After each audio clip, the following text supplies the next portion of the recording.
Sulusi numara. Teşekkür ederim.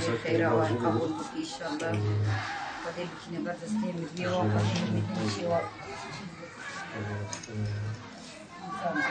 Kızıltepe Rahmet Gıda Bankası olarak Avrupa Yetimlerin Yetim ve Kardeş Aile Projesi kapsamında 5 aileye gönderdiği 1550 Türk Lira nakdi yardımı yetim ve muhtaç ailelere ulaştırdık. Bu nakdi yardımı yetim ve muhtaç ailelere gönderen başta yurt dışındaki hayırseverlerden ve Avrupa Yetimlerin çalışanlarından Allah razı olsun. Rabbim hayırları kabul etsin.